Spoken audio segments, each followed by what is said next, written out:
Chapter 49. I can't do this anymore. The third-class disciples groaned and passed through Mount Hua's gate. It was impossible for them to do business in Huaam. These Taoists need to achieve peace through meditation. They couldn't relate to those obsessed with worldliness and fleeting desires.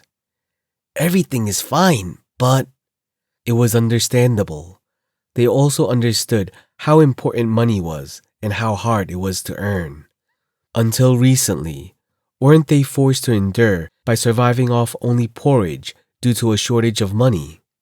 Even if they were Taoists, it was impossible to live off the bark of trees and cultivation alone.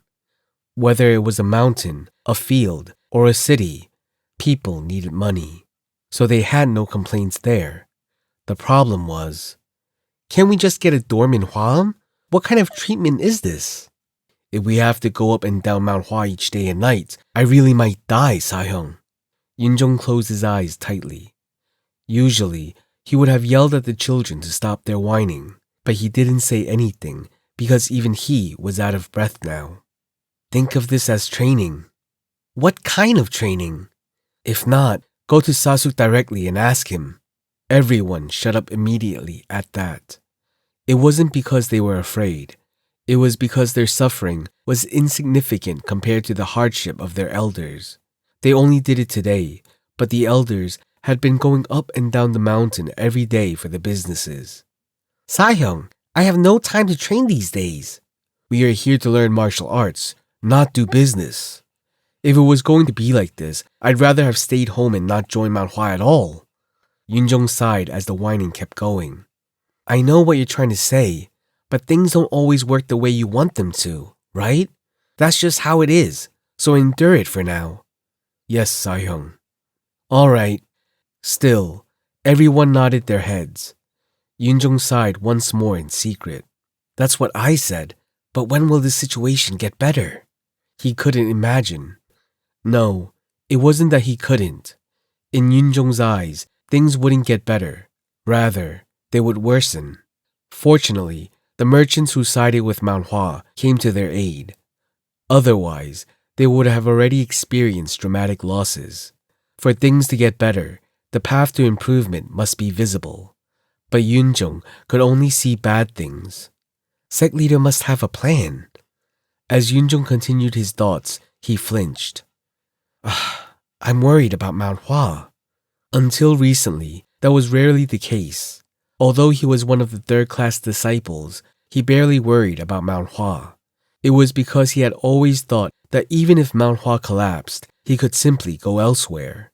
But before he knew it, he had grown seriously concerned for it. This is all because of the change that occurred after he showed up. Sa-hyung! Yunjong closed his eyes tightly. Everything has been changing for the better, but why does that guy keep getting more and more immature each day? Yunjong looked at Jogul, who was running towards him. Sa-hyung, Sa-hyung, we are in trouble. Calm down. You are a Taoist, so don't rush and be... Chongmyeong. Chongmyeong? The moment that name came out of Jogul's mouth, Yunjong's face turned a ghastly pale. It was truly amazing how one name was enough to shake another to their core. No, you need to see this. Hurry. As Jogul started to run ahead, Yunjong followed behind without saying a word. What is he up to this time? Yunjong didn't have time to think. He ran with all his strength and followed Jogul into the dorms, swiftly rushing into Chongmyeong's room. Not here. He's not here. An empty room. Is he out? No, that isn't it. Look at this. Huh? This? Yunjong narrowed his eyes and looked at where Jogul pointed. A sheet of paper? A sheet of paper was left on the bed with a message written on it. Something came up, so I'll be away at work for a few days. You guys can handle it. Also, if you skip training, I'll fold your spine backwards, so don't even think of skipping out. This crazy bastard.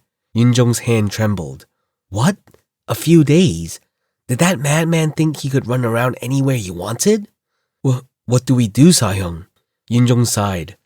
First, we need to make sure the others stay silent about this. But if he gets caught, even if we go and tell them, It won't change anything. He said he'll be back in a few days, so we need to try and hide his absence until then. Unless it was the same as today, when someone came searching for him specifically, nobody would notice if Chongmyung went missing for a short while. What will happen if we get caught? Are you worried about that? Yes, aren't you worried about it? I'm worried about something other than that. What? Yunjong sighed and spoke. I'm worried about how many days he'll be gone and what new mess he's going to cause this time. Jo-gul, who was at a loss for words, agreed in his mind. Oh, I need to take a breather. Chongmyung sat down on the tree trunk next to him to catch his breath. He ran a great distance straight from Mount Hua without resting, and he was out of breath. It seemed like he would die. How far have I fallen from my prime? He could jump from one mountain to another in one step. He could even jump from one side of a river to another in 2 jumps. If it had been him in the past, it would have taken less than 2 hours to reach Xi'an City from Mount Hua. It would have been like taking a leisurely walk. However, Chongmyung couldn't do it at his current level, so he had to run like a crazy dog, sweating until his body hurt. Oh my, if I could have just 1 glass of cold water, life would be worth living. Each time this happened, he would think of the past. Taking a deep breath, Chongmyung raised his head and looked at Xi'an. It's been a long time since I've been here. Although Huam developed quite a bit, it cannot be compared to Xi'an City. Xi'an was the largest city near Mount Hua. As a result, whenever there was a need to visit a big city, the first place anyone would consider was Xi'an. Chongmyung, feeling alive and rested, stood up while reminiscing. Quite a lot used to happen here. Ordinarily, the disciples of Mount Hua wouldn't come here. The reason was simple. The closest faction to this city was actually the Jungnam Sect. Jungnam Mountain, home of the Jungnam Sect, was only a few kilometers away from here, so their disciples would often come here when they were bored. What would happen if the disciples of both Mount Hua and Jungnam met? One of the two will be destroyed. Jungnam Sect and Mount Hua weren't on good terms. No, it's not enough to say that they simply weren't on good terms. They just couldn't bear being close to each other. They were closer to being enemies. Why do they have such a bad relationship? It has to be asked the other way around. What reason do they have to get along? Like how neighboring nations don't have good relations, the big sects never liked getting along with their neighbors. First, there are always border disputes and interests to be contested. Not to mention a constant competition to recruit local disciples with talent. Above all, when asked who's mightier, swords are drawn and wielded before the question finishes escaping their lips. It's a matter of pride. Moreover, both Mount Hua and Jungnam were from the same province, and they even had the same kind of teaching, which focused on swordplay. The ancestors must have had similar personalities. Maybe they thought that if they settled their clans near one another, their descendants would get along. Well, that may be what they thought, but the successors came to regard each other as enemies. As a result, Mount Hua had no choice but to reluctantly get along with the Jungnam Sect. At least, that was until Chongmyung appeared. As everyone knows, Chongmyung has quite a temper and is more than a little rebellious. The more his sahyongs tried to stop him, the more he wanted to come to Xi'an. Were there disputes? Of course. I hit them quite a lot. Chongmyung wasn't such a bore that he would visit the city just to pick fights. At that time, he only focused on eating 1 more piece of meat and drinking 1 more glass of alcohol. He couldn't enjoy himself and indulge in drinking and dancing within Mount Hua because of his ever-present sahyong's watchful eyes keeping him tied down. But he could avoid his sahyong's nagging by hiding in the city. However, those Jungnam fools seemed to enjoy fighting rather than drinking and dancing. After being beaten by Chongmyung once or twice, whenever they found out that Chongmyung was in town, they would come rushing after him. Chongmyung acknowledged the Jungnam Sect's tenacity as well.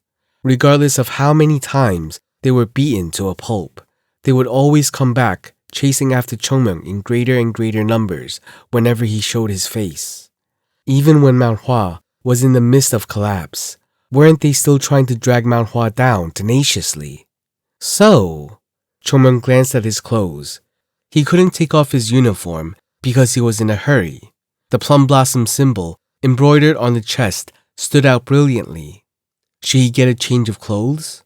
Chomyeon was a little worried. Whatever. He doubted that he would run into those damn bastards in this wide city. It isn't like they would be searching for him as they did in the past. It's not like anything will happen. Once he got to the Eunha Guild, he wouldn't have to worry about this sort of thing. And then I can get my money. With a sinister smile, Chomyeon crossed into Xi'an, completely unaware of the storm he was about to create.